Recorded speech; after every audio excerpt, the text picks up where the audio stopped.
الحمد لله الذي هدانا لهذا وما كنا لنهتدي لولا أن هدانا الله أشهد أن لا إله إلا الله وأشهد أن محمدا عبده ورسوله صلى الله عليه وسلم. السلام عليكم ورحمة الله تعالى وبركاته. So ipagpapatuloy natin ang pagkabalik-kalipa sa panahon ni Umar ibn Khattab radiyallahu anhu at nakaraan ay dumako tayo sa Baitul Qadisiyah sa mga lugar nito at nakadalawang Baitul na tayo the 2 days. So ang 3 days na Baitul ay gagawin ito sa Baitul Qadisiyah sa araw naman ng Imas. This is the day Baitul Qadisiyah. Ang ikatlong araw na ito, the day of Imas, tinawag itong the day of Imas. So, ang mga Persya, binago nila ang kanilang estilo. Binago nila ang kanilang plano. Kasi problematic nung nakaraan, alam natin, nagabi sila. First day, second day, ang mga elepante, pinatay. At ang dalawang natitirang malaki ay tumakbo, ang kulay puti at kulay malabo. So, dalawang malaking elepante na lang ang natitira sa kanila. So, ibig sabihin, iniba nila ngayon ang kanilang mga taktika patungkol sa kanilang elepante. So ang ginawa nila sa the day of Imas, sa pag-uutos ng kanilang pinuno na si Rustam, ginawa niya, binigyan niya ang elepante muli ng kahon sa taas at mayroong tao, may sibat, may pana, may itak o espada, at binigyan niya ito ng buwardya. Pinagwardya niya ang elepante, meaning hindi malalapitan itong elepante na ito. At ang mga taong naglalakad na ginagwardya ng elepante, binigyan din ng gwardya ng mga sandataang kabayo itong sa kanilang pinuno na si Rustam. So ito ang bagong diskarte niya. So in this situation, na magkaroon ng labanan in the day of Imas, ang mga Muslim hirap na hirap sila. Because of the elephant, gwardyado ito, libre yung namamana sa taas, libre siyang sumisibat, libre siyang nag-iispada dahil mayroon na siyang bodyguard, bantay na naglalakad at mga kabayuhan. So hirap na hirap ang mga Muslim. At habang nagdidigmaan, alam natin, si Sa'ad ibn Abi Waqqas radhiyallahu anhu, nasa kuta siya, nanonood siya. Malapit lang siya sa kuta. Pinapanood niya ang mga kamusliman, nakita niya na ito ay hirap na hirap sila. So dito nag-utos si Sa'ad ibn Abi Waqqas radhiyallahu anhu, dati nagkasakit siya kay bakit nasa kuta siya.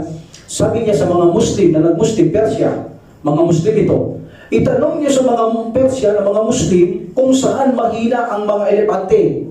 So tinanong ang mga Muslim na mga Persian, sabi nila, 2 bagay ang kahinaan nila. At kapag nagawa natin ito, hindi na sila uubra. Wala na silang kakayaan pang makipaglaban sa digmaan na ito. Number 1, sabi nila, ang kanilang mata. Kapag itinusok natin ng sibat ang kanilang mga mata, either pana, kahit na anong matalim, hindi na sila uubra. Tutumba na lamang yan o tatakbo na lamang yan.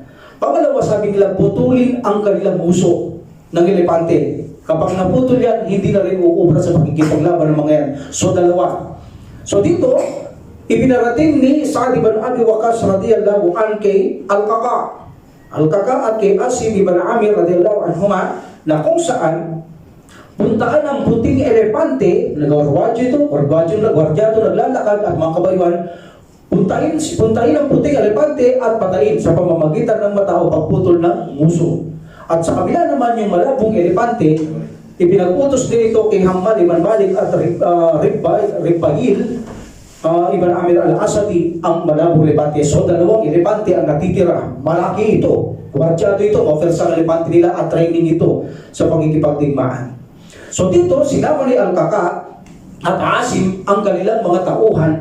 At of course, makikipaglaban ka sa mga kabayuhan at mga tao bago ka makarating sa elepante. So sabi nila, lituin ang elepante. Meaning magpaikot tayo. Kasi elepante, sanay sila, alam nilang makalaban. Lituin ang kanilang paningin. Makipaglaban sa mga nagugwardya at mga kabayuhan. Hanggang kami ay lalapit. Kami ay lalapit. Meaning Al-Qaqa at Asim. Sa kabila naman, ang lalapit ay si Hammad ibn Malik at saka si Ribbail. So dito, nauna si Al-Qaqa at ang kanyang kasama na si Asim. Nakipaglaban ang kanyang mga kasamaang naglalakad at mga kabayuhan, abang sila naman ay dumiskarting papalapit ng papalapit sa elepante. Until finally nakalapit sila sa elepante. So si Al-Qaqa at si Asim, nakalapit sila sa elepante abang mga taong nagbabantay nagkaroon ng kalituhan, kaguluhan dahil naglalaban na pabayaan nila ang elepante. So nakalapit ang dalawang ito at itong si Al-Qaqa ay binanatan niya itong muso ng elepante. So ang isa o sila sabi sa report silang dalawa tinusok na nagsibat yung mata. After na tinusok yung elepante ng mata, nangisay ang elepante, ang kanyang sakay ay tinapon at tumumba ang elepante at saka instantly sa Al-Qaqa itong kanyang uso. So meaning, namatay itong isang white elephant at pinatay din ang kanyang sakay. Meaning, humina ang kanilang puwersa. Sa isang banda naman, sa isang elepante, sabi ni Hambal ibn Malik, sabi niya sa kanyang kasama na si Ribbail, ano sa palagay mo? Anong gusto mo? Ikaw ang magsisibat ng mata, ako ang puputol ng kanyang uso, o ikaw ang puputol ng uso, o ikaw ang sisibat ng mata, ako ang puputol ng uso. Sabi niya, ako na lang ang puputol ng uso. Okay. Sabi niya, ganun din ang estilo. Nilito nila ang elepante, mga tao nakipaglaban sa nakapaikot na abong elepante o malabong ulay ng elepante o abo, at dito sa mga kabayuhan, so salpukan sila. Habang nagsasalpukan, alam niyo naman ang digmahan, hindi lahat nakikita yan. Kung kino ka kaharap mo, doon ka concentrate. Kaya kapag nagsaksak ka sa likod, di mo alam. So itong dalawang to, ang trabaho nila magpapalapit ng magpapalapit muli sa elepante. Hanggang sila rin ay makalapit at sibat ito ng mata ni Hammal at pagbagsak ng elepante, pinutulan ito ng muso ni Ribbail. So meaning, ang dalawang elepante ngayon ay namatay. So humina ang pwersa ng mga Persiano. Nang makita nila ang humina, ang kanilang puwersa, because nawala ang elepante, itong pinakamopersa sa kanila, so nagkaroon ngayon ng takot ang mga Persia. So nagsimulang sumigaw ang mga elepante na parang yung mga kinakatay na mga pag narinig yung fiesta, nagkakatay yung mga hindi mananampalataya, umiyak ang mga baboy nila, no? Lakas-lakas. Ganon, mas malakas pa doon ang mga ungal ng mga ito. So narinig ito ng mga Persiano na kung saan alam nila, nagali nila ang kanilang mga elepante. So dahil dito ay nanghina ang mga Persiano at itong si Rustam nawalan ito ng lakas na loob na napiling niya, mabibigo siya. Remember, itong digmaan na to, 3 days to 4 days, konting-konti lang ang pahinga rito. Ito ang bakbakan na walang pahinga in 24 hours. Konting-konti lang ang pahinga nila dito. Meaning, patatagal lang ito at sabar ang labanan. Patiisan lang itong labanan na ito. Kung sinong matiisan, kung sinong matatag, siya ang magwawagi dito dahil walang pahinga ito. Baga sa suntukan, sa bubugan, walang pahinga ito. Meaning, kailangan malakas ang katawan dito at mapagtimpi. Ito ang pinakamalakas na kasaysayan o istorya sa digmaan sa panahon hanggang ngayon na walang tigil ito. Ito ang digmaan na hindi ito mga kanyon. Hindi ito mga misay. Ito ay bugbugan ng espada, bugbugan ng sibat at bala at suntukan. Meaning, physical to physical ang labanan at sandata sa data, medyo mahirap ito. Kaya kung mahina ang katawan mo, hindi ka obra dito, hindi ka tatagal, tiyak na mamamatay ka sa labanan dito if Allah wills. So na dahil dito, ang mga Persian ay tumakbo. Tumakbo ang mga Persian, ang bawat isa ay pumunta sa ilog ng Al-Atik. Tinakas na nila ang kanilang sarili, argabyado na sila sa mga Muslim. Can you imagine ang labanan dito? Bawat laban nila, 150,000 versus 30,000 lang. Ang mga Persian, 150,000 versus 30,000. At bawat mamatay na mga Persian, nagpapadali siya sa tagir ng kapalit nila. Meaning, hindi nababawasan. Ang 150, kung namatay 100, padadala muli ng 100 si Yastagir. Ganito ang labanan dito. Kung titignan nyo, kung hindi sa tulong ng Al-Subhanahu, hindi obrang Muslim. Dahil first day, second day, third day, fourth day, nawawala ang mga kasamaan ng mga Persian, namamatay sila, pero nagpapalit naman si Yastagir ng mga bihasa. Kung titignan nyo, argabyadong Muslim, but by the will of Allah, na lahat napapatay ng mga Muslim kahit ilang yung pinadadala ni Yastagir ng kanilang pinuno. So nagtakbuhan sila sa river ng Al-Atik hanggang sila'y makatawid at tumungo uli sa kanilang kuta, sa kanilang lugar. One of the lugar ng mga ito ay ang Madain. So doon sila ay nagpunta sa Madain. But everyone na mahabol ng mga Muslim, pinapatay nila. Ang bawat mahabol nila na tumatakas, walang ligtas sa mga taong nakakabutan nila at tiyak ito ay kanilang pinapatay. That's it. So that is the 3rd days. Pero hindi pa tapos ito. Nang magsimula ang gabi, before the 4th days, muring maghaharap. Muring nagplano si Rustam. Nagplano sila. Okay? Ang tawag dito, the night of Al-Harir. So, meaning sa gabi, nagtagpo na naman to. Konting pahinga lang, konting takas, pinatay ang mga nakabutan tumakas. Yung isa nagpunta sa Madain, nagpadala yung Lysias Dagir na mga taong kapalit na mga tumakas at napatay. Meaning, parang buo na naman sila. Parang wala na namang nawala sa kanila. So, meaning, buo na naman sila. So, konting pahinga lang. In the night of Al-Harir, nagsimula muli ang bakbakan. Ngunit iniba na naman ang taktik ni Rustam. Ang taktik ni Rustam, inakala niya o inisip niya sa 3 araw na diba, magaling ito. Kaya nga siya ang pinunuto, hindi masyadong natatalo ito sa panahon nila, maliban sa mga Muslim. So dito hindi umuubra ang kanyang mga plano. In the fourth day, before the 4th day, bago pumasok ang 4th day at digmaan sa Al-Harir, up to before Fajr ito. Up to before Fajr, magdamag ito. Kaya sabi ko, 2 days na labanan, almost 24 hours, konting-konti lang ang pahinga. Bakbakan lang ito, magdamag 24 hours. So in the night of Al-Harir, nagdibang taktik na naman si Rustam. Ang inisip ni Rustam, hindi natin sila kaya sa one-on-one, ang champion natin, champion nila, hindi uubra sa Muslim. Hindi rin natin kaya sila sa kabayo, to kabayo, hindi natin sila kaya. So ang gagawin natin, sabi ni Rustam, buo kayo, kayong buo, lulusob sa salakay.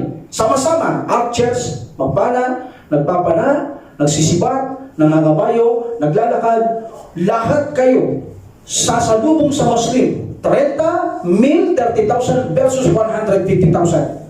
Sasalubong niyo sila.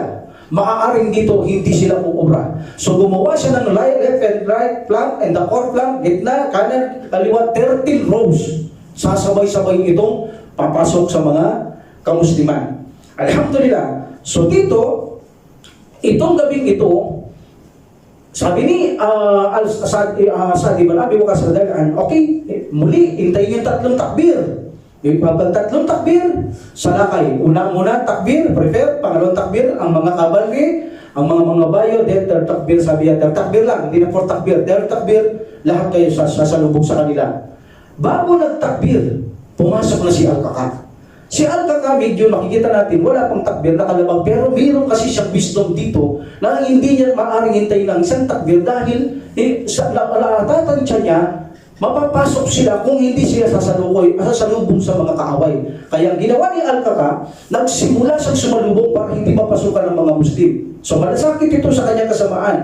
No? So pumasok siya para salubungin ang napakaraming kalaban. Alhamdulillah. So dito, ang takbir ni Sa'd bin Mu'adh inihintay dahil ang mga kalaban ay marami na. So at the third, dumating ang takbir ni Sa'd ibn Abi Waqqas radhiyallahu anhu. So sumalakay na rin ang mga Muslim. So actually, tandaan natin, ang labanan dito ay almost 5 doble. 30,000 to 150,000.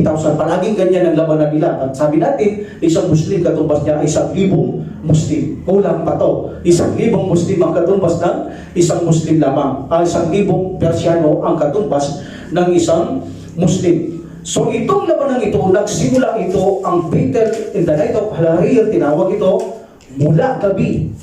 Umabot ito hanggang umaga. Umabot ito hanggang umaga or before Fajr. Or sabi naman ng iba, umabot talaga ito after Fajr. Talagang lumiwanag ang labanan na ito, ay magdamag ang labanan na ito. Alhamdulillah. So dahil dito, napansin ng mga sahaba, lalo ng mga namumuno, Sa'd ibn Abi Waqqas, ang labanan ay matagal na. Sobrang matagal na, 2 araw na ang labanan nila.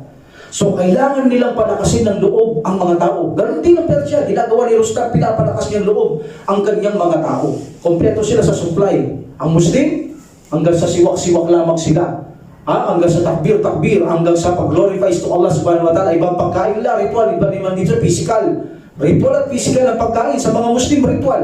Nagdadasal sila sa Allah, humihingi sila ng tulong sa Allah, nananalangin sa Allah, nagdidikir sila sa Allah, inaalala sa Allah subhanahu wa ta'ala. Dito, pagkain, inumin, tubig, kompleto ang mga pampisikal, ang mga kaaway nila. So in this situation, sa gabing yaon, sabi ni Durayd ibn Ka'ab al-Nakai, sabi niya sa kanyang mga tao, o mga tao, sabi niya, mini ang kanyang mga tribo, sa araw na ito, sabi niya, maging mapagpakatatag kayo. Dahil napapansin ko ang labanan na ito, sabi niya, almost hindi tayo nagpapahinga. Kailangan natin ng tiyaga at pagtitipid. katotohanan ng pagtsatsagat pagtitipi, sa tulong ng Allah tayo ay magwawagi.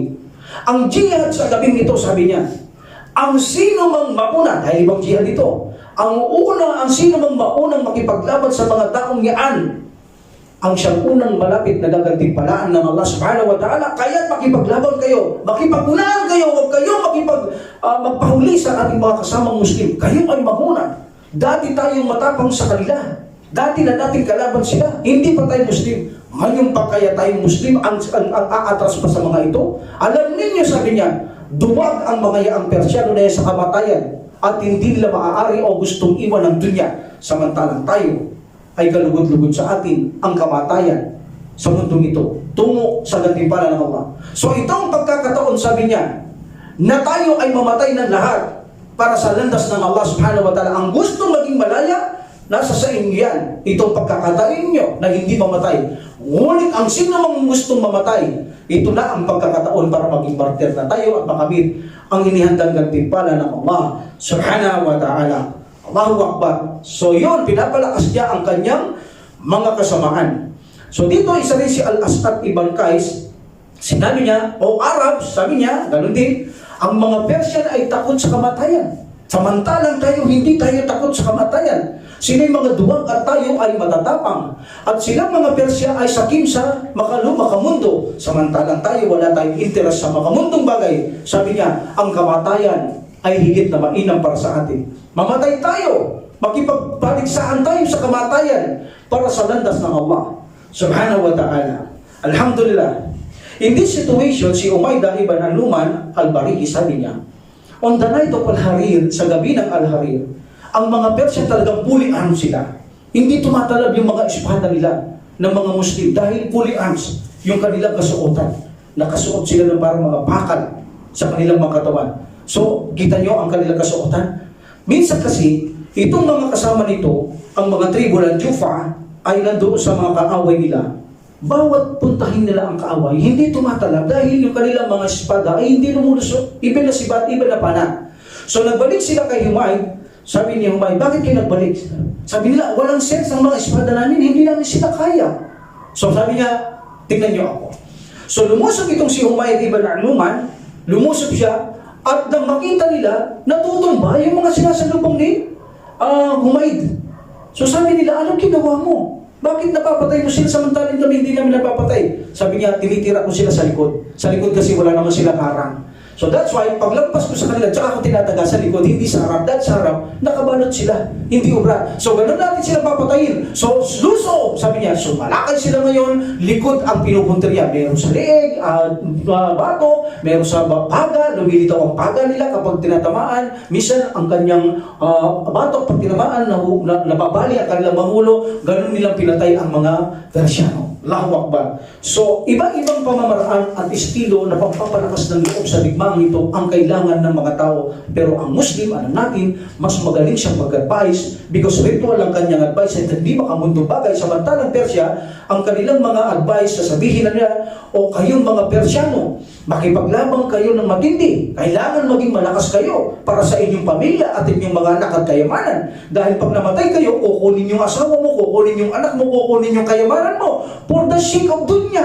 Doon nila tinatakot ang mga Muslim, ang mga Persya upang lumakas sa kanilang loob. So, of course, ikaw nga naman, lalakas ang loob mo, kukunin yung asawa mo, samsam yan, anak mo, kayamanan mo. So, ipagtatanggol mo ngayon ang makamundo. So, yun na ang kanilang pampalakas ng loob. Samantalang sa kabila, ito ay ritual ang kanilang pampalakas ng loob. Ito ang labanan na walang tigil.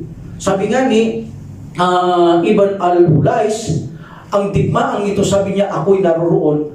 Para bang naririnig mo yung gumagawa ng blacksmith, yung gumagawa ng espada, yung itak? Ganon. Pag maririnig mo, sabi niya, ganon ang mga tunog. Magdamag na kumakalembang ang kanilang, magdamag na nagtatama ang kanilang mga itak. Naririnig mo para pinupupong na gumagawang blacksmith. Ganon, magdamag, maingay, sabi niya. Maingay magdamag ang kanilang labanan. So meaning, matindi ang labanan dito. So sabi ni Al-Ulais. So, dito, ang labanan ay nawala ang dalawang kanilang pinuno. Nawawala. ang pinuno ng Muslim, dito magdamag si Sa'd ibn Abi Waqqas radiyallahu anhu. Hindi niya ginawa ito sa buong buhay na magdamag siya nakagising. Ngayon niya lang ginawa. Si Rustam, walang balita kung nasaan siya, kung nagtatago o anong balita sa kanya. Ngunit itong sa Muslim, si Sa'd ibn Abi Waqqas radiyallahu anhu, nagduduwa siya sa Allah subhanahu wa ta'ala. Magdamag siyang nananalangin, humihiling sa Allah subhanahu wa ta'ala dahil sa nakikita niya masyadong aragabyado ang mga Muslim, marami ang mga kalaban at kapag nabalitan ni Isdagir na kanilang pinuno na maraming na namatay sa Mus'ab sa kanilang Persiano, mga tao, nagpapadala siyang muli ng backup, pinapalitan niya lang yung mga namamatay. So tingin dito ni Sa'd ibn Abi Waqqas radiyallahu anhu, hindi makakatulong, hindi makakatalo o makakapagwagi, makakapanalo ang lakas, tiyaga, tiis kung walang tulong ng Allah subhanahu wa ta'ala. Yun ang nakita niya. That's why magdamag siyang nagdudua sa Allah subhanahu wa ta'ala, si Sa'd ibn Abi Waqqas radiyallahu anhu, para tulungan niya ang kanyang mga awliya. Remember, awliya tayo ng Allah subhanahu wa ta'ala. But there's a rules in awliya. There's the rules in awliya. Okay? So tayo ay awliya ng Allah subhanahu wa ta'ala, tinulungan ng Allah subhanahu wa ta'ala. Inshallah mamaya pinakinggan ng Allah subhanahu wa ta'ala ang dua ni Sa'd ibn Abi Waqqas radiyallahu anhu. On the fourth day, ito na, umabot na sila, the day of Al-Qadisiyah na to. The day of Al-Qadisiyah na to. So, in the fourth day, patuloy na lumalaban ang mga Muslim. Patuloy na lumalaban sa mga Muslim. Itong si Al-Qaqa, tingin niya, pagod na ang mga tao. Magkabilang panig. So nagsalita siya sa mga Muslim, sabi niya, o mga Muslim, magpakita kayo ng pagtitimpi at pagtsatsaga.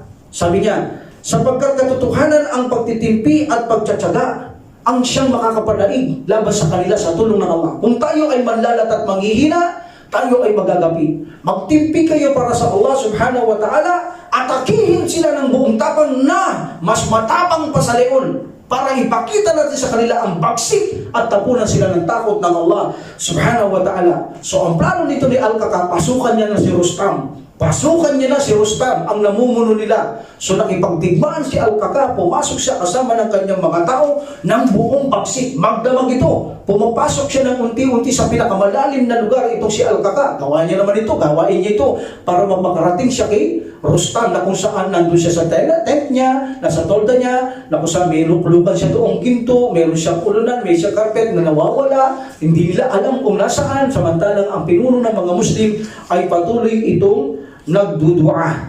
Patuloy itong nagdudua.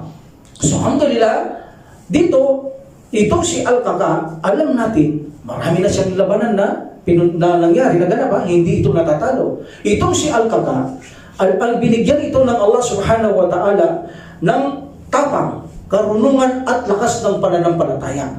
Tapang, karunungan at lakas ng pananampalataya, pinagsama-sama niya rito. Ang tapang, karunungan, wisdom, lakas ng kanyang iman, pinagsama-sama niya ang panalangin sa Allah, ang kanyang mga teknik na ginagawa, pakiramdam niya, paningin niya, lahat ginawa niya. Ang kanyang katapangan, kita mo ang tapang niya rito, papasok siya at up to the Rustam, ha? Kaya sabi niya, Abu Bakar, hindi kaya ito kahit sa 1,000 tao si Al-Qaqa. Kaya nang ipadala niyang humihingi sa klolo sila Khalid ibn Walid, mga reinforcement. Isa lang ang pinadala ni Abu Bakar, hindi kaya yan. So, alhamdulillah, ibig sabihin, kung ginagawa ni Khalid ibn Walid, radhiyallahu anhu, pumapasok sa pinakamalalim na pangkat o labanan, pumapasok din ito. Pumasok din ito para puntaan niya ang kanilang pinuno na si Rustam upang matapos na ang dibanto dahil pagod na ang mga Muslim. Kailangan niya nang gumawa ng paraan kung paano niya mapasok ang kanilang pinuno. So, alhamdulillah. So, dito, itong si Al-Qaqa, habang pumapasok siya, ang Allah subhanahu wa ta'ala ay nagpadala ito ng hangin na malakas. Dininig niya na si Sa'd ibn Abi Waqqas radhiyallahu anhu. So dininig na ng Allah subhanahu wa ta'ala. Nagpadala ng angin at ang takip ng trono dahil wala doon si Rustam, tinakpan niya, lumipad ang takip at pumunta ito sa ilog ng Al-Atiq, ang takip ng trono nitong si Rustam. So itong si Rustam, dahil sa nakita niya na ang mga Persyano ay nagagapi, nagtago na siya. Ya pala nawawala ito, nagtago pala ito, nasa likod ng mola. Doon siya nagtatago. Itong si Rustam. In this situation, ang mga kaaway ng mga Muslim, hindi makakita dahil humangin ng malakas.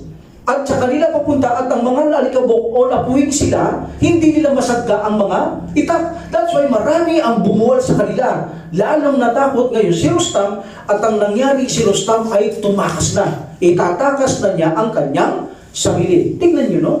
Itatakas niya ang kanyang sarili bilang namumuno. Samantala ng Muslim, hindi ito tumatakbo, tiniiwan ang kanyang kasamaan. Nauuna silang lumulusog, nauhuli silang umaatras, at nauuna silang maaari kung mamatay. Pero tingnan mo ang hindi mananampalataya dahil makamundo, hindi nila maiwan ang makamundo, kayamanan, kamag-anak, asawa, mga anak, etc. Itatakas niya ang sarili niya, pababayaan niyang mamamatay lahat ng kanyang mga kasamaan. Ganon sila. So ang katwiran ni Rustam, may there is a possibility na mga katwiran nito, hindi mananampalataya katulad no, hindi kasi asler ako, mahusay ko sa kanya, kung mamamatay ako, sayang ako, pag hinayangan ako, magaling ako, kailangan, minsan matalo kami, pero kailangan ko tumakas dahil kailangan pa ako ni just dagir. Ganon, maaaring ganon ang ikatwiran nila. Pero ang katotohanan, ito ay kaduwagan. Kahit tumakas pa siya, kapag ginusto na ng Allah subhanahu wa ta'ala, ang isang tao ay nakatakdang mamatay na, ginusto na ng Allah subhanahu wa ta'ala, nakunin na ang kanyang kaluluwa, hindi ka na makakatakas. That's why sa pagtakas nitong si Rustam, ang kanilang pinuno, ito ay pumasok sa isang ilog sa Al-Atik na kung saan tumawid siya doon, but itong si Hilal, nakita niya si Rustam na tumatakas sa si Hilal. Hilal ang nakakita sa kanya, so hinabol niya itong si Rustam habang tumatakas itong tumatawid sa ilog ng Al-Atik. So hinabol ni Hilal habang nakakabayo at inabutan niya si Rustam. Alam niyo ba, kinaladkad niya lang ito eh. Inila niya sa ipaa at kinaladkad niya lang ang taong to at pinutulan niya ng liig o pinatay niya si Rustam. And then pumunta si Hilal sa trono ni Rustam at siya nagsabi, sabi ni Hilal, by Allah, ako'y sumusumpa sa Allah, patay na si Rustam. Pinatay ko na si Rustam by the will of Allah. Pumunta kayo sa akin para makita niyo ang ebidensya. So nang marinig ito ng mga Persya, namatay na ang kanilang pinuno, of course, sila ay nanghina ng loob. So nagkanya-kanya na silang takas, lalo na itong si Jalinus, na palaging namumuno rin sa Persya si Jalinus. So naisip ni Jalinus na itakas niya na rin ang kanyang sarili, pero hindi sa katulad ni Rustam. Si Rustam nagsarili. Samantalang si Jalinus, mayroon din siyang malasakit sa kanyang mga kasama na sinabi niya, naganyaya, tayo na sa dam. Tumago na tayo sa, tumawid na tayo sa dam, alam yung dam na yun, may tunnel yun. Ginawa nila na, daanan yun. Para sa ganun, hindi sila masubaybayan doon. Okay? So doon sila pumunta. But hindi pa rin ito nangyari, makatakas ito sapagkat sa araw na ito, o sa panahon ngayon, ipinahabol sila ni Sa'd ibn Abi Waqqas. Pero ang kawawa dito sa sitwasyon na ito, yung mga nakatalikala na paa, yun ang hilig ng mga Persya eh. Maglagay ng mga talikala sa mga paa ng mga kalamang kasama para hindi tumakbo. O kung tatakbo naman sila, of course mabagal, dahil nakatalikala sila. Lahat ito ubos. Sa kanilang pagtakas, dahil mabagal sila, nakatalikala, nakadikit bawat talikala paa, ubos lahat ito. Walang natira sa mga nakatalikala. At ang mga natitirang ito na si Jalinus, na kung saan sila ay nakatakas, sinabi ni Sa'd ibn Abi Waqqas radiyallahu an na sila ay salakayin. Sila ay salakayin. So, ito ang utos ni Sa'd ibn Abi Waqqas radiyallahu an na salakay sila Jalinus at ang kanyang mga kasamaan na kung saan sila ay nakatakas. So dito, si Al-Kaka, linusog ni Al-Kaka at ni Shurahbil Al-Kindi ang mga tumakas sa kaliwat kanan, hinabol nila, hindi nakatawid dito, sila ang humabol, inutusan dito ni Sa'd ibn Waqqas, lahat ng hindi nakatawid, habulin mo o Al-Kaka, isama mo si Shurahbil, at inabol nila ito, patay lahat ang mga ito. Patay lahat ng tumatakas. Kasi pag tumatakas ka, hindi ka na makakalaban, natakot ka na, natuwag ka na. Hindi ka na makakalaban. Papasukan ka na ng grupo-grupong mga kabayo, mga tao, wala na. Para na lang, papapatay mo na lang ang sarili mo pag pinabutak ka talaga. So, patay lahat ito. So, ang natitira ngayon, ito sila Jalinus, na kung saan mayroon silang sikretong lagusan na ginawa nilang buntas doon sa dam. Ngunit, hindi nila alam, mayroon din palang nakakaalam nitong kanilang daanan na ito. So, ito ang nakakaalam dito ay si Shuhra ibn al-Hawiyah.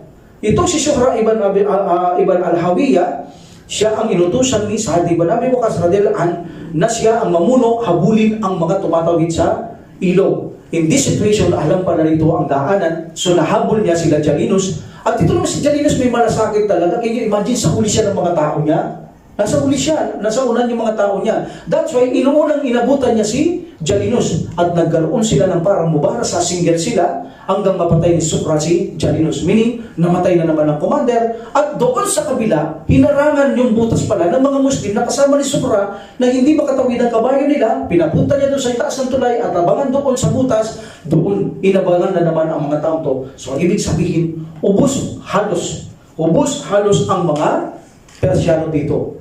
Ubus lahat ang mga Persyano dito. So this is a good news to Khalifa Umar bin Khattab radiyallahu an. Ito si Umar bin Khattab radiyallahu an. Itong labanan na ito, makikita mo ang kanyang malasakit sa kanyang umma. Sa araw at sa gabi, lumalabas siya ng Madina para maghintay siya ng mga tao kung saan nanggaling o either sa Iraq, lalo sa Iraq, para magtanong siya anong nangyayari sa mga Muslim. Bagaman meron siya mensahero, pero hindi siya mapakali. Hindi siya mapakali. Ganun niya kamahal ang mga Muslim. Alam niya ang labanan. Mahigpit ang labanan. Ang mga Muslim, tutitignan mo, dihado. Maliban lang ang tiwala nila sa Allah subhanahu wa ta'ala na kadaraw Allah. Pero of course, meron tayong natural na nangangamba. So ganun niya kamahal ang mga Muslim. Hindi na siya mapakali. Night and day. Makaraan lamang sandali para kumain, pumunta sa bahay, then babalik siya sa labas ng Madina, even na gabi at araw. Naghihintay siya ng tao para makibalita kung ano na ang nangyari sa mga Muslim. Nagmamadali siyang magkaroon ng balita. Alhamdulillah. So itong si Sa'ad, actually nagpadala na ito ng sulat kay Umayla Al-Farsi. No? Siya ang may dalang sulat. Nang dumating ito sa labas ng Madina, nandoon si Umar bin Khattab, sabi niya, saan kagaling, sabi niya. Pwede ba akong magtanong sa inyo, sabi niya. Ano yun, sabi niya? Dahil saan kagaling, sabi niya. Hindi ako pwedeng magsalita hanggat hindi ko makita ang Amir Mu'minin. Hindi niya kaharap niya ang Amir Mu'minin. So hindi naman inaamin niya ang Umar bin Khattab dahil humble ito, mababang loob nito, hindi siya nagyayabang.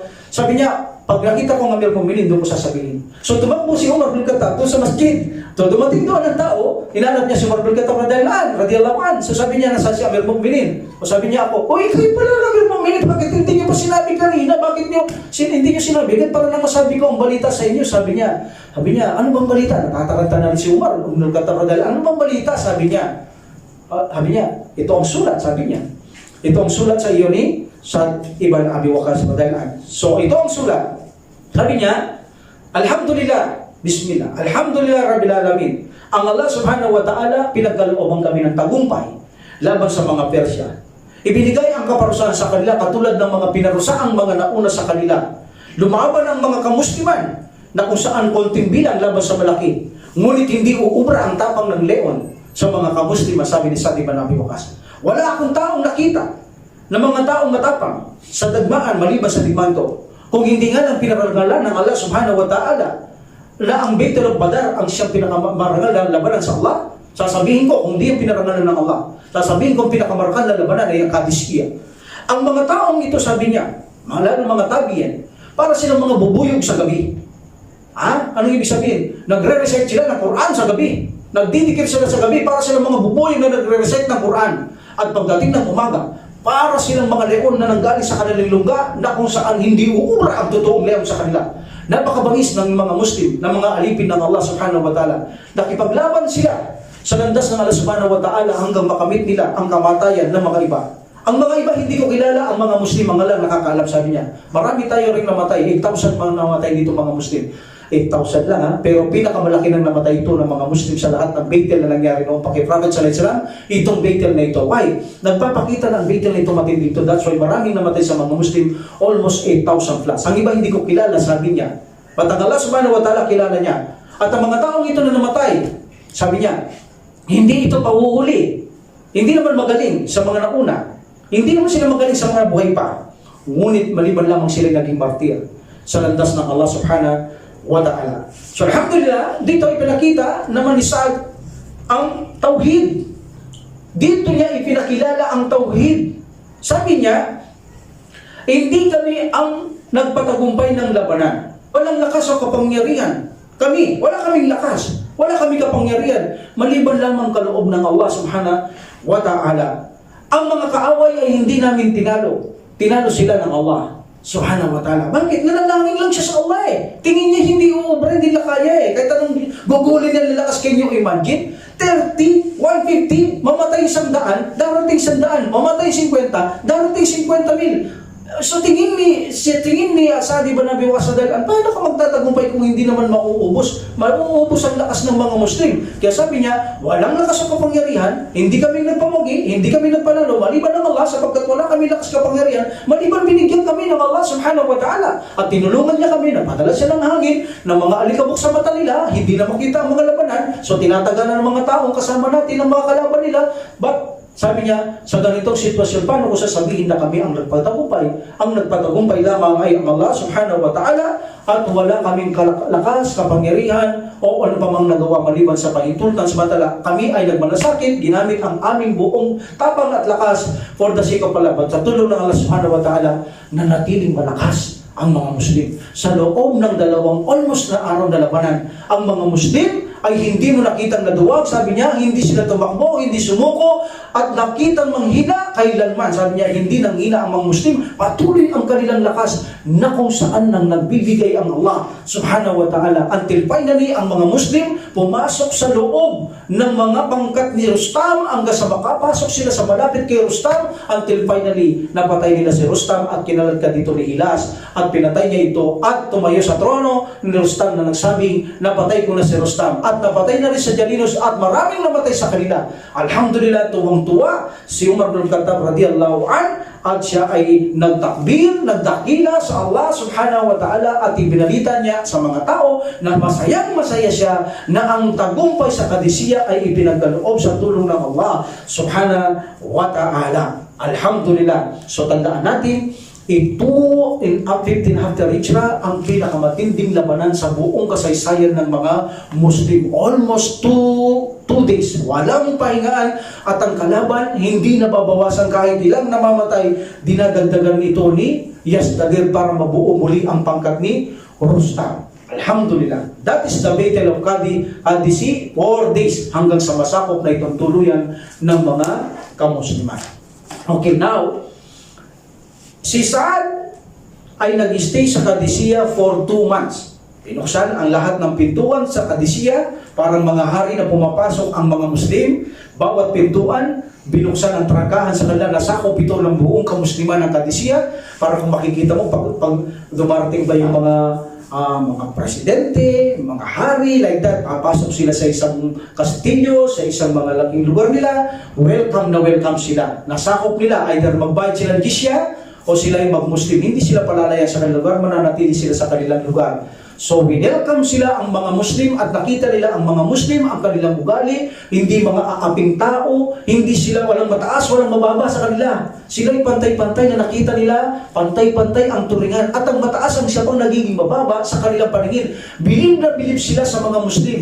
Ang kanilang pinaglalaban ay hindi dunya. Can you imagine, dyan lang kayo. Basta magbayad kayo tax. Kung ayaw magbayad ng tax, mag-Muslim kayo. Kung ayaw nyo, palalayasin namin kayo o lalaban kayo. So ang mga tao doon nagbayad ng tax, ang iba dahil sa ganda ng ugali ng mga Muslim, marami ang nag-Muslim sa kanila. That's why in Qadisiyah, almost nag-Muslim ang mga tao sa Qadisiyah because nakita nila ang magandang ugali ng mga kamusliman. So nag-stay si Saad sa Al-Qadisiyah ng 2 months. Nag-iintay siya ng utos mula kay Umar bin Khattab, ang pangalawang kalipa, radhiyallahu an. So dito dumating ang sulat ni Umar bin Khattab radhiyallahu an in 2 months. Sabi niya, salakayin nyo ang madain. Okay? Salakayin mo ang madain, kaya sabi niya kay Saad, iwanan mo na lahat ang babae, mga parang hospital, sinabi ko nakaraan, tapos may mga bata nagukay, naglilibing ng mga patay. Okay? Iwanan mo lahat yan. Huwag mo nang isama yan. Kaya lang mag-iwan ka ng mga maraming magbabantay sa kanila. Dahil baka may pumasok sa kanila, walang tagapagtanggol. At ang kanilang mga buti, meaning hindi sila sumama sa ligmaan, ngunit asama sila sa samsam. Dahil sila nagbabantay ng teritoryo ng mga kamusliman. So, alhamdulillah, tinanggap ito ni Sa'd ibn Abi Waqqas radhiyallahu anhu. In the end of Shawwal, ang mga nalabing mga sundalo na kung saan nananatili mga pinuno pa, marami silang nalupig doon. Tulad ng ang lugar ng Burs, nasakop nila ang Burs sa lugar na yan. Ganun din ang Babil, ang Kuta at ang Sabat. Now here, ito namang Madain ang kanilang papasukan. Utos si Tino Umar ibn Khattab radiyallahu an. So si Sa'd ay naghanda na rito in the end of Shawwal. Alhamdulillah. So dito, ginawa ni Umar ibn Khattab radiyallahu an, itong digmaan na papasukan niya, na may nagbabantay in border, may border ito. Border ng Qadisiyah at border ng Iraq o border din ng Arabian Peninsula, mayroon siya dyan. Diyan lang yan, para hindi makapasok ang gustong tumulong sa mga Persiano. Wala na makakapasok doon. Guardyado na yon. Meaning sa loob na lang talagang natitira. Walang pwedeng tumating sa kanilang reinforcement. Wala, harang na yon. So yun ang diskarte ni Umar ibn Khattab radiyallahu anhu. Kung anong nasa loob yun na lang. Walang makakapasok, walang makadagdag. Pero ang Muslim, kaya niya magpadagdag dahil sila ang advantage sa dito. Maluwag ang kanilang dadaanan papunta sa mga Muslim. Samantalang mga Persian, kung meron sa labas, hindi na pwedeng pumasok, nakaharang na sa border itong mga Muslim. Hindi na makakatulong sa mga Persiano. Maliban ang mga nasa loob ng mga bundok, kapatagan, mga ibang lugar, yun na lang ang pwede nilang tawagan para makatulong sa mga Persian. Alhamdulillah. And then sinabi ni Umar ibn Khattab radhiyallahu anhu, maging mabait ka sa magsasaka. Ito rin, marami nag-embrace dito Naging mabait sila sa magsasaka, sa mga tao doon. And then, nag-embrace sila sa pananampalataya Islam. Dahil sabi ko, nakita nila ang gandang pananampalataya at kakapatiran ng mga kamusliman. Okay, now si Sa'ad ibn Abi Waqqas radhiyallahu anhu, papunta na sila sa Madain. Inotis niya ni Umar ibn Khattab radhiyallahu anhu na kung saan ilagay niya sa unahan, meaning paunahin niya sila Zuhra, papunta sa Madain. Magdala siya ng tao niya, papunta sa Madain, mauna sila. Then, bit by bit, yan ang style nila. Kapag nakikipaglaban, may dumarating, nakakatakot yung ganyan. Sa pangalawa sabi niya, ilagay mo si Abdullah, okay, Ibn al-Mu'attab. At pangatlo sabi niya si Sharahbil, ilagay mo din siya. And then si Hasim ibn Utbah ibn Abi Waqqas, ang kanyang ginawang deputy rito, at hindi si Urfuta. Si Urfuta na ginamit niyang deputy doon sa digmaan sa Qadisiyah. Ang ginamit siya si Urfuta, nagbabantay sa likuran ng mga sundalo, huli siya.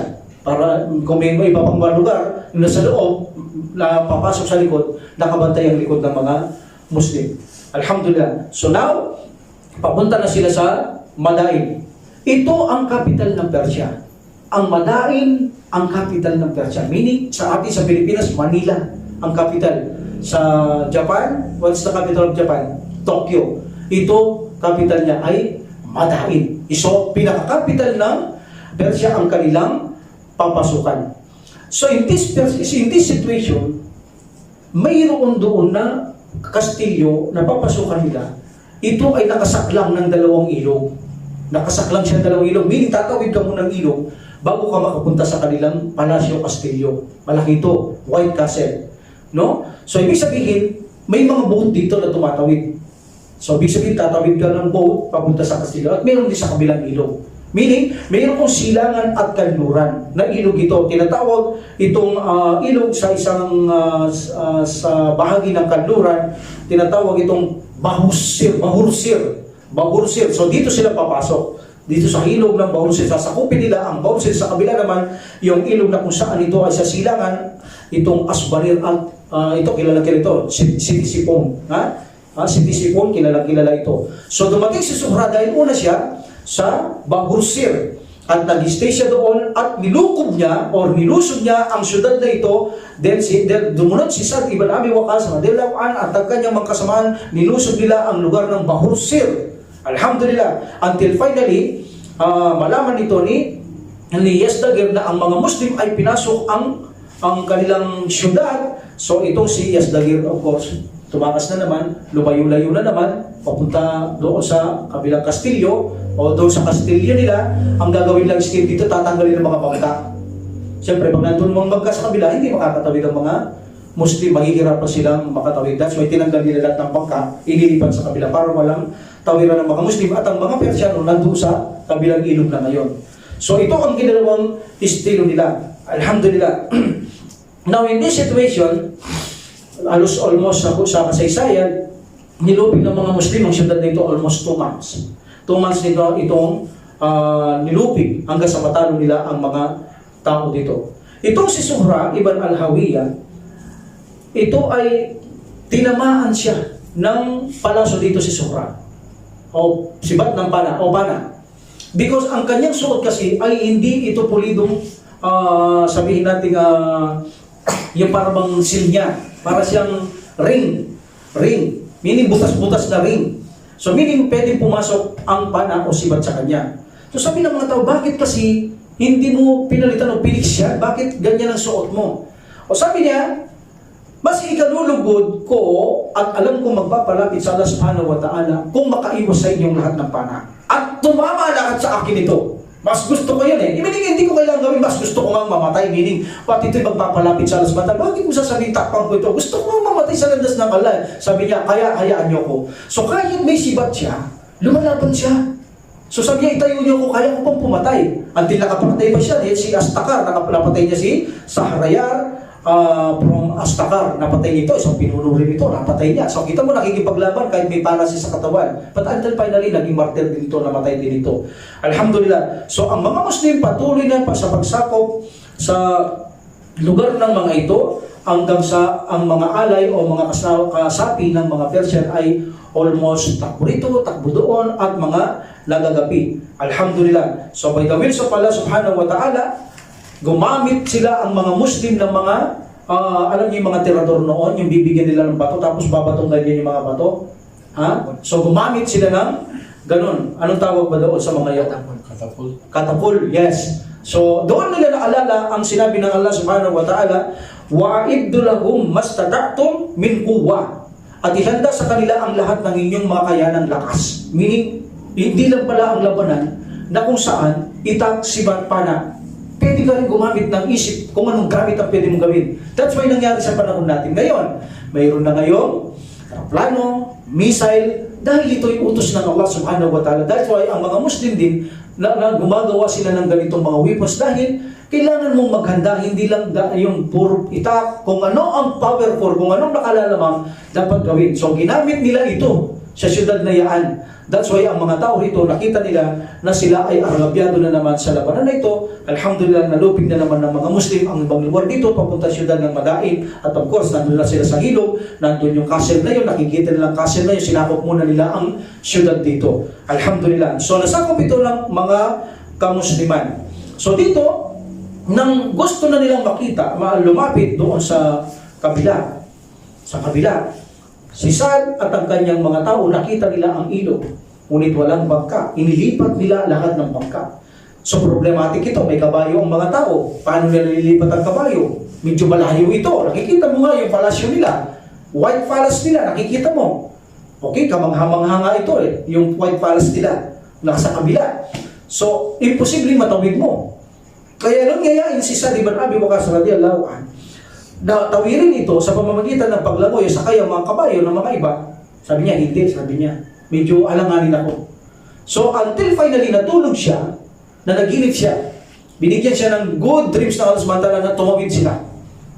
And then, pagkagising niya sinabi sa mga tao, nagkaroon ako ng panaginip, ang interpretasyon ng panaginip ko, makakatawid tayo, by the will of Allah. Then, biglang bumulwak ang tubig. Allahu Akbar, biglang bumulwak ang tubig at nangitim ang tubig. So tuwang-tuwa ang mga Persya dahil kapag gumagos ng malakas ang tubig, hindi ka makakatatawid. Ito ay iniisip nilang pabor sa kanila. Okay, that's enough. Ang tubig ay bumulwak at tumagos na mabilis. Paano patatawid yan? Safe na tayo dito. So meaning, hindi na sila masyadong nakahanda. Yun ay diskarte ng Allah subhanahu wa ta'ala. Tulong ng Allah subhanahu wa ta'ala. Inaakala nila dahil lumagos ng malakas, hindi makatatawid. Ngunit pa nang ang agos na yun ang tutulong sa kanila para makatawid.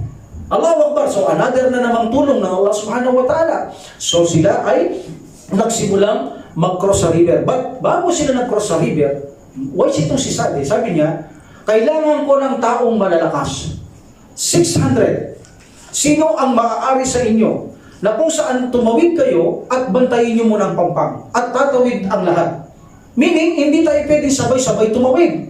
Dahil kung sabay-sabay tayo tumawid at biglang sumala kayo ang mga kaaway, anong mangyayari sa atin? Aragabyado tayo, paulan lang tayo ng pana, di na tayo makatawid, di tayo makatras, mamamatay tayo lahat. So tatawid muna ang gusto kong malalakas na sa tao dito. 600 na kailangan ko, malalakas, hindi ko kailangan mahina. Dahil kapag mahina, inilagay ko doon, sabi ni Sa'd, at sumala kayong mga kaaway, mahihina sila, walang mangyayari. Kailangan malalakas, matatapang at kayo magtanggol.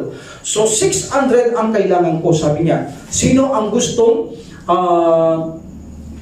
pumunta o tumawid doon, sabi ni Sa'd ibn Abi Waqqas radiyallahu an. So dito, nag-appoint siya ng isang Muslim. Nag-appoint ng isang Muslim si Sa'd ibn Abi Waqqas at siya ang mamumuno sa paglipat nila sa isang ilog na ito, papunta sa Castillo or White Palace ng mga kalaban. Alhamdulillah. So dito, alhamdulillah, nang makalapit na ang mga inutusan ni Sa'd ibn Abi Waqqas sa unang ilog na ito, sabi niya, nang namumuno nila, okay, sabi niya, sino ang sasama sa akin? Huwag muna kayong lahat. Konti muna, para magbantay tayo sa pangpang. Then pagkatapos kayo mga almost 600. Then pagkatapos yung mga sa likod natin. Can you imagine, nang mangyari na makatawid sila, nangyari ang gusto ni Sa'd ibn Abi Waqqas sa daan. Abang tumatawid, nakatawid na yung ilan. So yung 600 tumatawid, dumating yung mga kaaway. Nakita sila, nagtataka sila, paano sila nakatawid? Nagtataka sila lakas ng agos, paano nakatawid dyan? Ba't biglang nakatawid dyan? So salubungin sila, habang kukunti sila. Si sinalubong na ito, ngunit ito matatapang, sumalubong na rin. Bakit? Hindi na sila lumapit dito para makatawid dito. Kahit konti sila, lumaban sila. Allahu Akbar, can you imagine ang laban nila? Napakaraming kalaban, napakakunti. Tumakbo pa yung marami. So nakatawid tuloy itong 600. Lalong lumakas ang persa nila. Lalong tumakbo yung mga natitira ngayon. So in this situation, nakapasok sa kabilang pangpang ang mga kamusliman na inutusan sa Sa'd ibn Abi Waqqas radiyallahu an. So hindi nila, dito nagsimula na rin si Sa'd at ang kanyang mga tao na sila ay magsilipat na sa ilog na ito. Alhamdulillah. So nang sila ay makalipat na sa ilog nito, almost silang lahat ay nakalampas na sa ilog na ito, nang sila ay makapasok doon, laking pagtataka nila na wala ng tao doon. Nakita nila na walang tao, iniwan nila ang palasyo ito. So meaning, ang mga Muslim, safe and sounds, walang labanan, walang tao. Yung labanan yung nauna lang, dahil nakapasok ng Muslim sa takot nila. Of course, may isang ilog na naman doon sa kabila, takas na naman, nandun na nilang mga bangka, iniwan na nila ang kanilang lugar. So meaning, alhamdulillah, pumasok yung mga sila Al-Qaqa, nakita nila ang palasyo, puro kinto, puro perlas, maraming pagkain, kompleto. So maraming buti, maraming samsam ang nakuha nila ng mga kamusliman sa lugar na ito. Alhamdulillah na ipinagkaloob ng tulong ng Allah subhanahu wa ta'ala. So meaning, napasok nila ito ng walang kahirap-hirap ng mga kamusliman. Alhamdulillah. Dito nakapatay pa si Al-Qaqa ng isang tao, nakaabot siya. Nadala-dala niya tinatakas yung box. May dala siya, medyo mabagal siya. So nahuli siya. So napatay ito ni Al-Qaqa. Nang nakuha ni Al-Qaqa ang dalawang box na ito, binuksan nila ito, nakita nila ang sword, espada ng Persian King. Espada ng Persian King. Sino ang Persian King noon? Ang sword ni Khosrow at ni Heraclius. So meaning nakuha niya ang sword. Yung pala ay tinatakas. Malaking bagay sa kanila yun So tinatakas niya, napatay ito ni Al-Qaqa. At sa isang bag, mga shield ng hari. Okay? Ni Heraclius at ni Khosrow. At then pagkatapos, ay dinala ito kay Sa'd. Sabi ni Sa'd sa kanya kay Al-Qaqa, pumili ka, sabi niya. Bilang regalo sa iyo, pumili ka, sabi niya. So pinili niya ang espada ni Heraclius at binigyan din siya ng shield ni Heraclius. And then pinadala na ang iba kay Umar bin Khattab. Ang kumus na ito kay Umar bin Khattab radiyallahu anhu. Alhamdulillah. So, ang mga sahaba, alhamdulillah, sila ay pinagkalooban ng Allah subhanahu wa ta'ala ng tagumpay dahil sa kanilang katapatan sa Allah subhanahu wa ta'ala. Kaya sabi nila, kunti lang talaga sabi nila, ang Badar ay naging marangal sa Allah subhanahu wa ta'ala bilang digmaan muna naganap sa mga kamusliman. Hindi, ito ang ituturing namin pinakamarangal na digmaan. Kaya lang naituring na yun ng Allah subhanahu wa ta'ala. Alhamdulillah, there is no God, la ilaha illallah. So there is no God, asyhadu la ilaha illallah wa asyhadu anna Muhammad Rasulullah. So alhamdulillah, dinala ito kay Umar bin Khattab radiyallahu anhu. Lahat ng kumus, hindi kakasya sa bahay. Ang mga pinadala kay Umar bin Khattab radiyallahu anhu, mga tsinelas, ng mga Khosrow, ni Heraclius, mga sintron, mga kasuotan, mga corona, etc. That's why, naalala niyo yung nakaraan na tinatawag, hinahanap ni Umar bin Khattab si Suraqbil. Pinangakuha ni Prophet sallallahu alaihi wasallam na susuot niya ang kasuotan ng Khosrow. Sabi niya, susuot kong kasuotan ng kosro. Yes, sabi niya, Abu Bakar, sabi ng sugo, isusuot mo balang araw. So naalala ni Umar bin Khattab radhiyallahu anhu, sabi niya, nasaan si Surahbil? Nag-Muslim na dito, mataas ito. Sabi niya, nandito. Mapit ka rito, sabi niya. Gaya ng ipinakako ng Prophet Muhammad sallallahu alaihi wasallam, isuot mo ang kasuotan ni kosro. Talaga, sabi niya, mangyayari. Sabi niya, asyhadu la ilaha illallah, so talagang totoo sinasabi ng sugo ng Allah. Sabi niya, talagang hindi ako nagkailangan na pasukan ng Islam, sabi niya. Sige, suot mo na, sabi niya. So sinuot. Then sabi niya, lakad ka. Ni Umar sabi niya, lakad ka. Alhamdulillah, lakad siya. Alhamdulillah, sabi niya, kita mo isang Beduin, nakatira sa disyerto, ngayon suot mo ang kasuotan ni Khosrow. Sabi niya, okay. Alam mo, ang tingin ko sa'yo ngayon, sabi niya, napakaganda at kahanga-hanga. So, bilang isang Beduin, naging marangal ka, at sa iyong mga kasama, naging marangal kayo. Sabi niya, ubarin mo na. Nasuot mo na eh. Sabi niya, Umar bin Khattab. So, inisip niya sa kanya natin, sabi niya, so, ubarin mo na. Sabi niya, nasugo, ususuot mo lang. Hindi niya sinabing bibigyan sa'yo. So, nasuot mo na, ubarin mo na. And then, umiyak si Umar bin Khattab. Sabi niya, Ya Allah, sa akin mo ipinagkaloob ang bagay na kahit ang bahay o yung lalagyan namin ng mga samsam o lalagyan ng kaban ng kaban ng Madina, hindi kakasya to. Ya Allah, sabi niya, umiyak siya. Bakit mo ito ibinigay sa akin samantalang mas mahal mong sugo sa akin, hindi mo binigay sa kanya?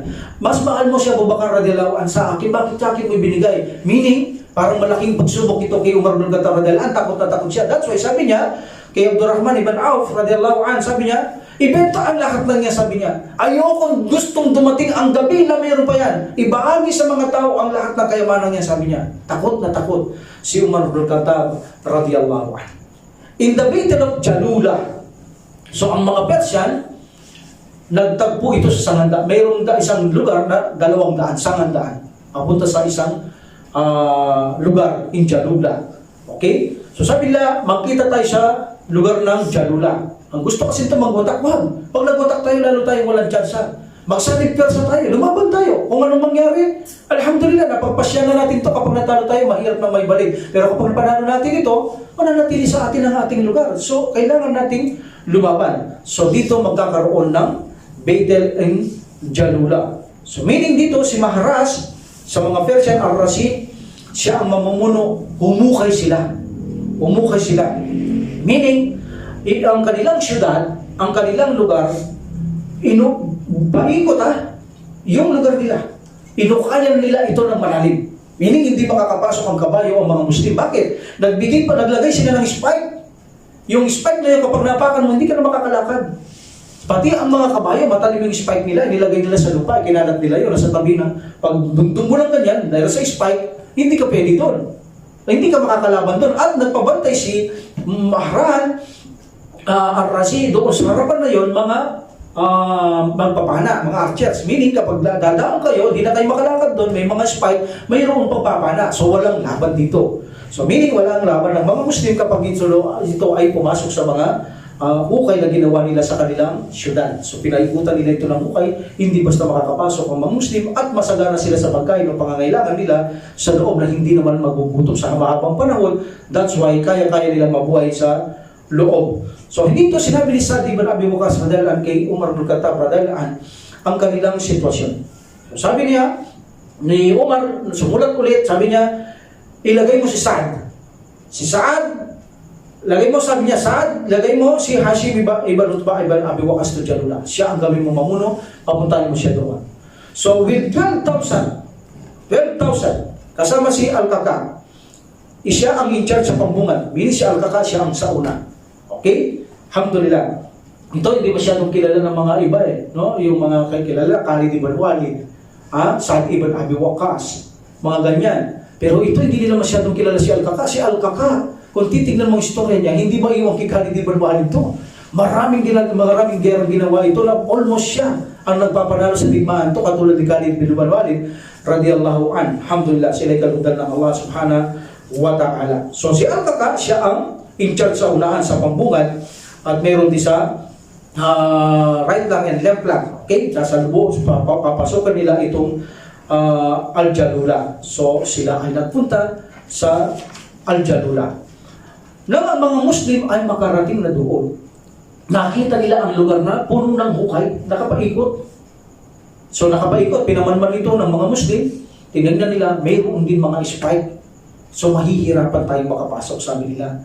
Una, hindi makakadagundong ang ating mga kabayo, hindi rin tayo makakapasok. At nakita namin mayroon silang nagpapanat. Meaning, wala tayong laban sa sitwasyon na ito, sabi niya. In this situation, sabi niya, hindi sabi ni Al-Kaka, papasok tayo. Ito si Al-Kaka, parang gusto na rin maging martir eh. Papasok tayo, sabi niya, aatake tayo na parang mga leon na kung saan sa inilagay ng mga ayon na mga spike na yan sa kanilang mga hinukay na kung saan hindi makapasok ang ating mga kabayo at tayo, gagawa tayo ng paraan. Hindi naman maaaring hindi tayo sumalakay dyan, utos ito. Kailangan makasalakay tayo sa kanila.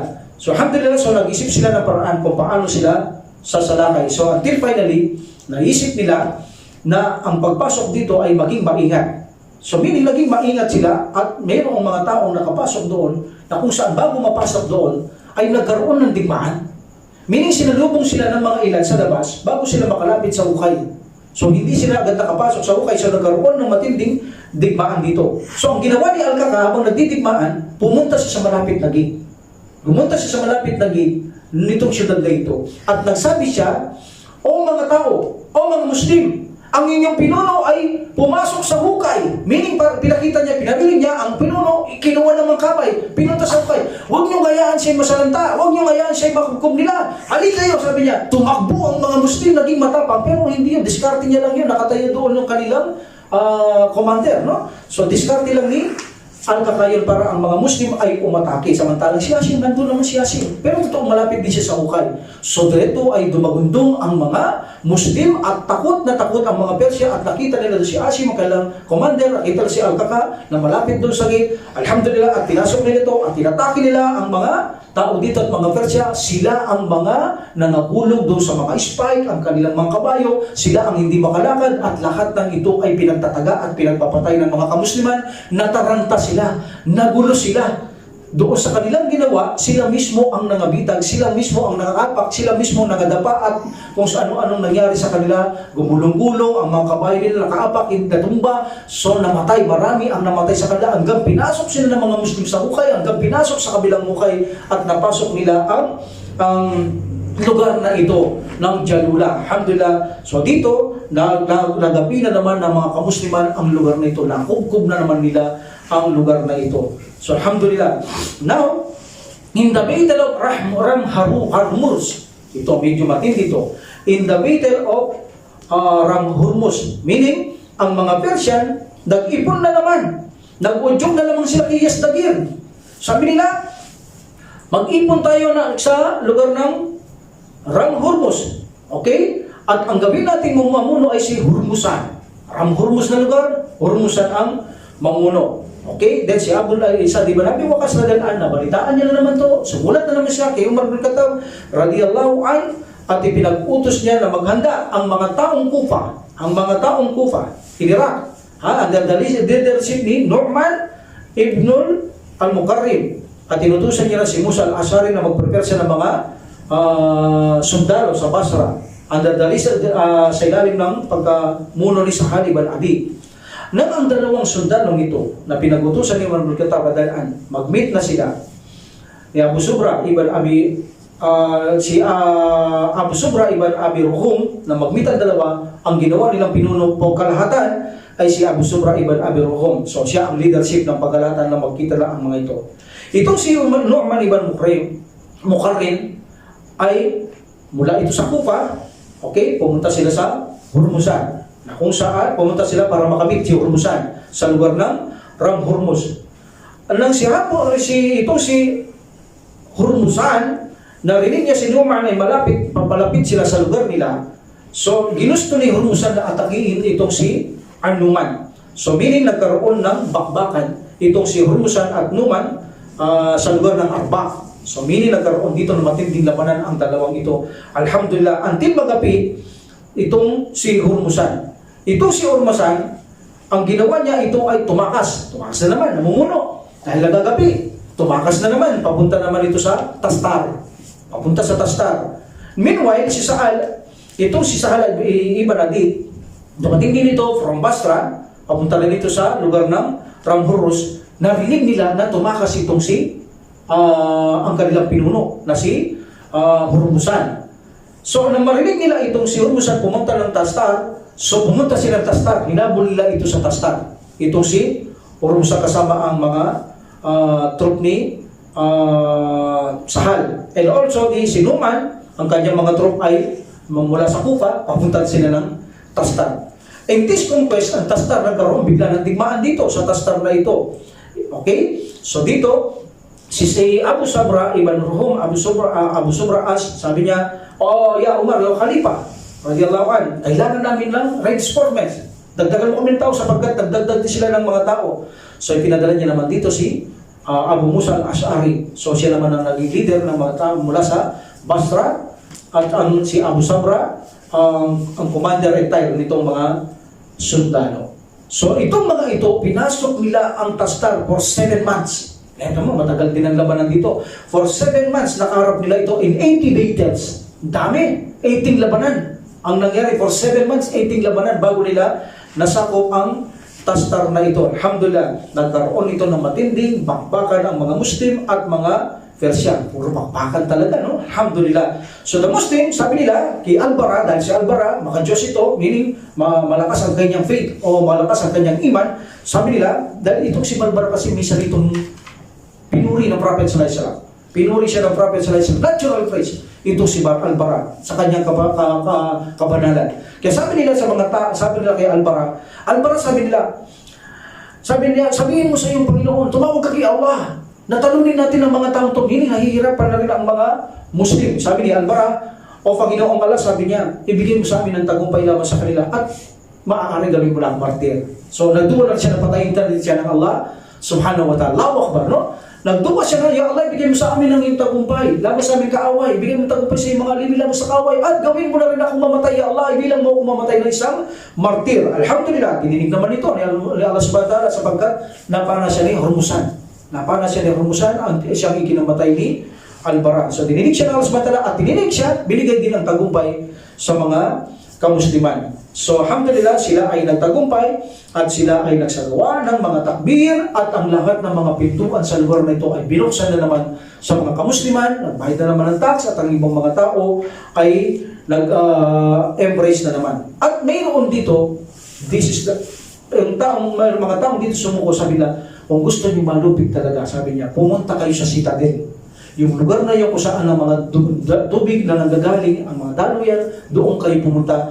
At ito ay nararapat niyong masalakay para makuha niyo na ang Persia ng Persian, ang Citadel. So dito dumako ang mga namumunong ito sa Citadel. Dito rin tumakbo ang isang pinuno na kung saan nakaaway nila sa Citadel. So that's why ang mga kamusliman, nagdapo sila sa Citadel. Alhamdulillah. So dininig ng Allah ang duwa ni Al-Bara na siya ay nagtagumpay sila doon at namatay din si Al-Bara. Tinamaan siya ni Hormuzan ng pana. At si Hormuzan pumunta yan ng Citadel. So sinumbong yan ng mga tao na doon tatakbo yan. Ang Citadel na yan, malaking lugar yan. Kailangan masakop yan. So meaning nagbaligtad na rin yung mga nasakop nila doon. Alhamdulillah. So ang Khalifa na si Umar radhiyallahu ay nag-order muli. Okay? So sabi niya, si Abu Sabra ibn Ruhum, ang Muslim na commander, sabi niya, ipinadala ito nilutos ito ni Umar bin Khattab radhiyallahu anhu, ipadala mo siya kay Hormuzan. Okay? Pasukan nila ang Citadel na ito. But in this situation, napasukin nila ang Citadel, nakulong nila si Hormuzan. Sabi ni Hormuzan, mayroon akong 100 pana. Bawat pana tatama sa inyo din, sa inyo. Galing ito eh. Walang mintis to. Walang halaga sa akin mahuli niyo kung patayin niyo ko. Pero titiyakan ko sa inyo, bawat mayroon akong palaso dito rin 100, tatama lang sa inyo. Meaning, mas lamang ako. Sabi niya, ano ba gusto mo? Sabi ng mga Muslim. Okay, kung ngayon gusto niyo, iposas niyo ako, talian niyo ako, pero huwag niyo ako papatayin. Dalhin niyo ako kay Khalifa. Okay, sabi niya. Dadalhin ka namin sa Khalifa sa Madina. Yun ang gusto niya, Hormuzan. Pabayaan niya siya kung anong gusto niya gawin sa akin. Tatanggapin ko, pero kayo hindi. Lalaban ako sa inyo. Sabi ni Hormuzan, nakulong nila sa Citadel. Nakulong siya ng mga Muslim.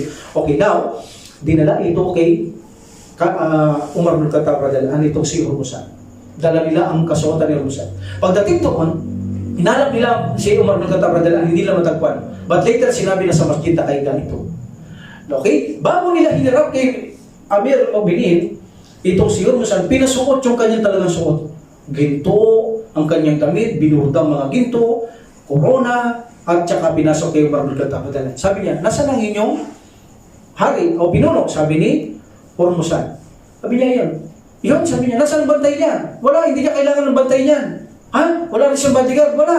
So nakita niya, nakaiga, nakasapin lang sa isang parang damit. Ito si Umar bin Khattab, nakaiga siya at may awak niya yung kanyang stick. So sabi niya, walang bantay, tapos ganyan lang ang suot niya. Yan ang hari niyo, sabi niya. O, kaya nga pinasuot namin sa iyan para makita mong kaibahan niya. Para imarip ka sa kanya na ganyan ka. Nung magising si Umar bin Khattab, sabi niya, nagising ko sa ingay niyo. Sabi niya, ito ba si Hormuzan? Sabi niya, oo. Ha, sabi niya, ito pala si Hormuzan, sabi niya. So now, sabi niya, itong si Hormuzan, alam mo, sabi niya, Umar, dati na tayong magkalaban Noong wala ang Allah subhanahu wa ta'ala sa inyo, hindi niyo kami kaya Pero dumating si Allah subhanahu wa ta'ala sa inyo, doon niyo na kami nagapi. At doon dito, may kasunduan na to, na hindi lalaban sa mga Muslimang taong ito. Pero lumaban ito at nahuli siya ngayon, ang magpapasya si Umar bin Khattab radhiyallahu kay Hormuzan. So sabi niya, Ya Khalifa, kausapin niyo siya. Hindi ko kakausapin niya ng ganyan na suot niya. Hubarin niyo lahat ang suot niya. Bigyan niyo siya ng lukot-lukot na suot. So binigyan siya ng lukot-lukot na suot. Inubad lahat yun. Ngayon sabi niya, anong gusto mo? Gusto kong uminom, sabi niya. Pero baka naman bago mo ako painumin, patayin mo na ako, sabi niya. Hindi, walang mangyayari sa iyo, sabi niya. Then binigyan siya tubig. Sabi niya, bigyan niyo pa. Ayoko na, sabi niya. Nakainom ka na, sabi niya. Anong masasabi mo? Baka naman bago ako magsalita, patayin mo na ako. Walang mangyayari sa iyo, sabi niya. Until finally, sabi ng mga tao, sabi niya, alam mo, sabi niya, noong, yun nga, hindi pa yung ginabayan ng Allah. Nagagapi ka namin. Hindi ka kami kaya. Yes, sabi ng Umar bin Khattab, dahil kami watak-watak. Pero nung kami Muslim, kami hindi watak-watak. Kaya hindi nyo na kami kaya by the will of Allah. Sabi niya, ngayon sabi niya, tapos ka na rin uminom, tapos na yung gusto mo, sabi niya, ikaw ang pumatay. Ikaw ang pumatay, sinabi ko kanina, yan bara. Ha? Ikaw ang pumatay sa kanila. Now, ilan ang napana niya? Dalawa pa to. Actually, si Badsa. Napana niya rito, dalawang patay, si Albar sa Badsa. Sabi niya, so dapat kang kitilan. Pangalawa, ikaw ay naging traitor sa ating kasunduan. Ngunit siya ay nag-Muslim. Nilililang mo ko, sabi ni Umar bin Khattab radhiyallahu samantalang ayoko nilililang naman ko pa, di ba ang Muslim ang maglilang sa akin? Syahadun la ilaha illallah, syahadun Muhammad Rasulullah. Sabi niya. O, sabi ni Umar bin Khattab radhiyallahu nilililang mo ko, niloloko mo ko. Di ba ang Muslim ang manlilang sa akin? Huwag lang katulad mo. Sabi, asyadun la ilaha illallah, syahadun Rasulullah. So, si Umar hindi makatibo kung totoo hindi. Sabi ng mga tao, hindi, totoo. Sabi niya, tapat yan. Amir Mu'minin, sabi niya. Alhamdulillah, tinanggap yan ni Umar bin Khattab radhiyallahu an at siya ay pinabayaang manirahan lamang sa Madina at binigyan din siya sambot ni Umar bin Khattab radhiyallahu an. This is the Baitul. Dito hanggang dito tayo. Siya na. Magandang Baitul ito. Magandang skill ito. Ginagawa ito hanggang ngayon. Okay? The Baitul of Nahawan, the fourth stage, 21 after Hijrah. Okay? The Muslim, meaning nakuha na ng mga Muslim ang maraming lugar dito sa Persia, Iraq. Okay? Itong Baitul of Qadisiyah, nagbigay ito ng puot at galit sa mga kamusliman, sa mga Persiano. Talagang galit na galit sila. Hindi nila matanggap ang nangyari. So marami ang mga nakukub na lugar, syudad ng mga Muslim. Almost nakukuha na. So dito, inisip nila, huwag tayong umatras. Lumaban pa tayo. Ipagtanggol pa rin natin. So sabi nila kay Yazdagir. So, niyaya nila si Yazdagir na siraan na ito ng loob, na lumaban pa sa mga kamusliman. Alhamdulillah, finally, niyaya nila si Yazdagir na lumaban sa mga ito. Okay, sabi niya, magsagawa tayo ng preparation. Makikipaglaban tayo sa mga Muslim. Anumang mga kalupaan na mayroon tayo kasama, Moog, Kuta, etc., kunin lahat ang mga tao. Minsan na ito. Meaning tayo ng lahat. Lalaban na tayo. Tayo ng lahat, hindi kayo tatakbo rito. So tayo ng lahat. Meaning, kunin na lahat ng mga tao. Para bang final na to, kung tapos. Parang ganun, last na to. Like that. So, kinuha nila ang lahat ng mga tao. At sila ay, kung saan, sumulat sila sa mga tao, sa mga bundok, sa mga kapatagan, sa mga kastilyo, sa mga moog, etc. Pinapunta lahat ng mga tao para lumaban sa mga kamusliman. From Al-Babs to Sajistan. Kosra, sinabi niya na ang sinabi nila ang mga Muslim na kung saan ay nakikipagdigmaan sa kanila na kailangan tulungan sila. Okay? So now, itinalaga ang labanan na ito sa Nawahad. Ito ang meeting point nila. Ito ang choosing na final na resistance. Final na pakikipagbakan nila. Okay? So dito pinili nila ang lugar na ito. Why? Protektado ito ng dalawang bundok. At ang bundok na ito, hindi mo masyadong matatawiran ito. Matalim ang mga ito. Mahirap itong tawirin. Okay? And then binigyan nila ng kanal na naman. Mahilig sila sa kanal eh. And then spike. At pagkatapos, mayroon din archers. Okay? Meron din archers. So dito, nagpadala si Sa'd ibn Abi Waqqas radhiyallahu anhu ng surat kay Abu Bakar, Umar bin Khattab radhiyallahu anhu, then sinagot ito ni Umar bin Khattab radhiyallahu anhu at sinabi ang situation kung ano ang kanilang gagawin. Okay? So alhamdulillah. Now, sumulat din si Umar bin Khattab radhiyallahu anhu sa mga gobernador at commanders na nagtagubilin na kung saan ay magpasiklab sila o na kung saan ay gumawa sila ng protesta, kilos laban sa mga Persiano at nagdagdag sila ng mga warriors ng mga kamusliman. At yung iba ginamit ni Umar bin Khattab, tandaan ninyo, yung boundary, hindi nawawala yun para wala makatulong sa Persia, hindi na makapasok sa likod. Okay? So dito, ang mga Muslim ay namuno si Nu'man. Okay? Ibn Muqrib. So, pumunta sila sa Nahawan. At dito, nagpa-espiya siya, isino man. Ganyan sila nagpapa-espiya muna, titignan kung ilang araw, mag-espiya, 2 araw, 3 araw, 1 araw, titignan nila ang sitwasyon. So, dito, nag-utos siya na tignan ang sitwasyon. Kung mayroon bang taong nakatago bago tayo pumasok para atakihin tayo surprise o wala. So, nag-utos muna siya ng mga kamusliman. So, sa loob ng 1 araw at gabi, wala naman silang nakita. Ito mga isinan niyang scout, si Tulayya, Ibn Khuwailid, si Amir Ibn Abi Salma, Al-Ansi, at si Amir Ibn Ma'di, Ya'rib. So 3 sila, wala naman sila sa nakita. So sabi nila, wala kaming nakita doon. Pero meron kaming napansin sa kanilang ginawa. Maraming nakapahikot din ng ukay. Ito lang bundok, nandun yung kuta nila, may ukay, may spike, may archers. Sabi na, paano natin papasukan? Mas mahirap to, sabi nila. Kung nahirapan tayo sa dati, mas mahirap to, matindi to, sabi niya. Nakita namin mga archers, hindi pa tayo nakakalapit, tiyak na tayo ay mauubos doon. So dito nagsanggulingan sila. Nagsanggulingan sila ng isang trick, panlilinlang. Ito maganda ito. Panlilinlang ang ginawa nila. Si Al-Kaka ang babanat sa panlilinlang. Ang ginawa nila, sabi ni Nu'man, sabi niya, okay, lilinlangan natin sila. Ang gagawin natin, sasalubungin niyo Al-Kaka, papasok kayo doon, and then makikita kayo, huwag kayo nga bababa, papanayin kayo, dahil konti lang kayo, magpahabol kayo. Meaning, aatras kayo sa takot nyo. Hahabulin kayo nila. Meaning, kunwari natalo kayo. Tatakbo kayo. Hahabulin talaga kayo yan. Marami yan. Yun. Kami naman, tatago ang mga kabayuhan, ang mga naglalakad, nakatago tayo. Pagpasok nila sa kuta natin, susurpresahin natin sila. Yun ang gagawin natin. Alhamdulillah. So dito, sinimulan ni Al-Kaka ang kanyang misyon. Sila ang humarap doon at nakita ng mga tao, konti sila. At nang makita niya Al-Kaka, nagpanggap silang natakot. So dahil nagpanggap silang natakot, lumakas sa loob ng kaaway, hinabol sila. May daanan kasi silang walang spike. Sila may daanan. So hinabol sila hanggang sa tumakbo ang mga Muslim, hanggang sa hinabol sila ng mga kaaway. Until finally, na-surprise ang mga Persya nang makulong na sila, dumating sa lugar na nakatagong Muslim, nagtaka sila, bakit sila nakulong? Nabitag sila ng mga Muslim. Lumabas ang mga Muslim, ang mga kabayo, yun, patay lahat ang mga pumasok doon. Meaning, nabitag sila, idinala lang sila sa bitag. Alhamdulillah. So now in this situation, tumakbo ang mga iba. So patay lahat doon ng mga kasama nila. Tumakbo sila, yung wala na sa kulong, hindi na kulong, tumakbo. Until finally, sila naman ang nahulog doon sa ukay. Sa kakahabol ng mga Muslim, sila rin ang nahulog sa kanilang ginawang mga spike. So meaning, kabayo at mga tao, hindi na makalakad. Until finally, gusto nilang makaalis doon, hindi na makakita kabayo doon. Hindi makakakyat doon. So gagawa mo, dadagdag ka ng lupa para makakakyat siya. So ginawa nila yon. Ngunit dito, ang mga Muslim na makata nila yon, pumasok ang mga Muslim na ito at inatake nila yung mga tao doon sa lugar na iyon. Alhamdulillah. So in this situation, marami ang mga Muslim na kung saan na nakasalakay sa mga kanilang nabitag, no? Maraming Muslim doon. Napasok sila at namatay sila. And then finally, tumakbo ang mga iba, nahulog sila doon, hindi na makatayo ang kanilang mga kabayo, nakapak ng mga spike. Subhanallah, sila ang mismo nahuhulog sa kanilang mga ginagawang mga bitag. Okay, alhamdulillah. So in this situation,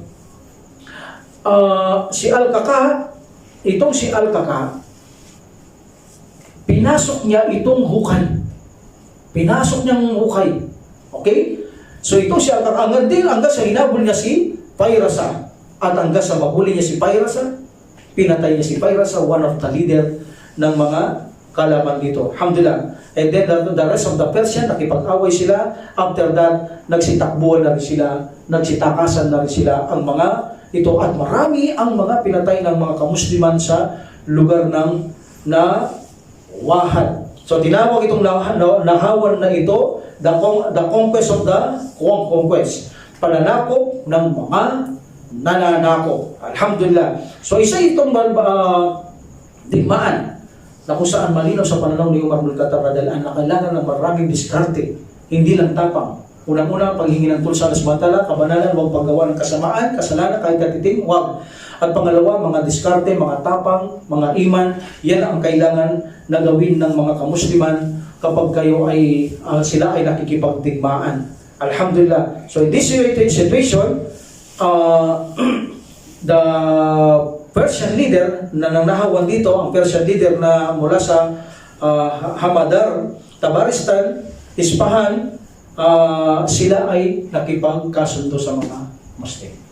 Meaning sila ay nakipag-peace treaty. Either bayad jizya, mananatili sila sa lugar nila. So sumurrender din ang lugar na ito. Alhamdulillah. So ito ang ating kasaysayan sa araw na ito.